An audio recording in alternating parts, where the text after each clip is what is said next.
A petition with more than 8,000 signatures is being presented to Parliament today, urging MPs to pass a bill to reform alcohol laws in New Zealand. The Private Members' Sale and Supply of Alcohol Harm Minimisation Amendment Bill is likely to be debated by Parliament next month and aims to ban alcohol advertising and sponsorship for sports broadcast and block appeals of Council's local alcohol policies. Hapai Te Hauora Māori Public Health Chief Executive Stella Hart is presenting the petition to Parliament today alongside Alcohol Health Watch and is with us now. Tēnā koe, Stella. Thank you for joining us. Morena. Oh, actually, ai Māori. What can you tell us about what you hope to be doing in the next hour? So we're currently located out here outside Parliament. We will be presenting a bunch of signatures. I think we're at 8,222, if that's my count from this morning. And we will be presenting that on the steps of Parliament to demonstrate the need and want by community and by others within the sector to get reform on our current alcohol law that does not fit the current landscape of alcohol harm and further perpetuates harm by way of the glamorisation of alcohol in broadcast sport, which is one of the key parts of the bill, as well as addressing the disproportionate amount of control that the alcohol industry has over local alcohol licensing.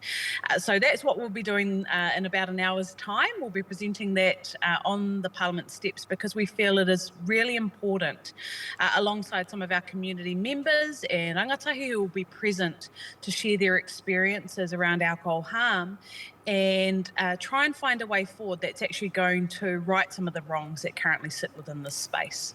Okay, now Māori communities continue to suffer disproportionate rates of alcohol harm. How do you believe this petition will help to address this inequity? I think I've sort of touched on that, but the first part of what this amendment bill will look to do is to remove any type of alcohol marketing or sponsorship through broadcast sport. And so what does that mean to the normal person? When we see the big, huge Heineken or alcohol labels across the chests of our sports stars, on the fields, playing fields, on the goalposts of different sports that are advertised on TV, what that would do is immediately halt all of that.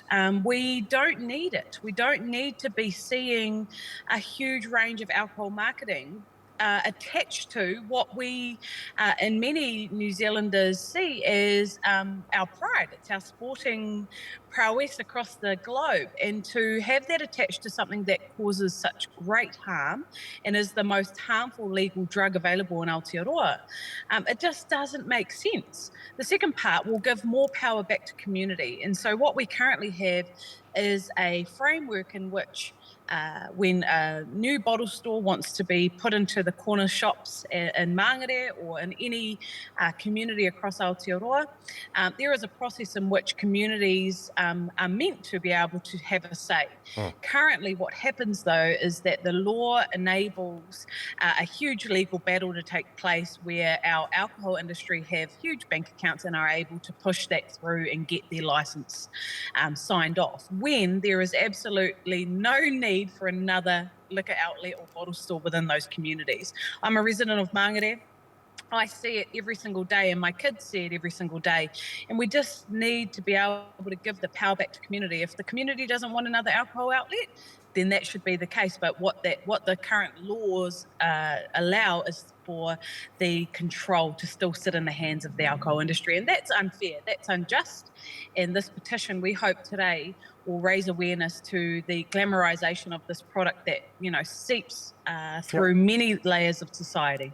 Now, Stella, critics are concerned that a ban on alcohol sponsorship would have negative effect on sports groups. What alternatives do they have to help support local sport?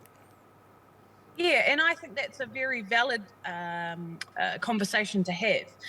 I think, though, we can look at what happened in the smoke-free space. So we used to have big, huge marketing and sponsorship coming from big tobacco. When that was banned quite some years ago, we were told that the sky would fall and there'd be no way that sport would be able to survive. That wasn't the case, and we don't think it will continue to be the case with the banning of sponsorship for alcohol. We need to look at healthier alternatives for fundraising and ways in which we can keep our sporting codes alive. We absolutely still need them. They are a mainstay in our community and society. But what I think feels really makes me feel really uncomfortable is that we're taking it from the gains from a product that contributes to so much harm across society. This is where our philanthropics can come into play. This is where our iwi can come in and become, major key sponsors of our sporting codes, so that we encourage a healthy relationship between who is paying and supporting these players to do well and to represent our codes across our country and across the nation. But I think also we need to be really mindful around where is that money derived from and how can we do better. Are you confident of success? I think so. And I think that if there is some political parties who are demonstrating their unwillingness to commit, that tells me how willing they are to put people's health before the profit. Stella Hart from Hāpai Te Hauora, thank you so much for joining us today, and all the best for your bill. Kia ora.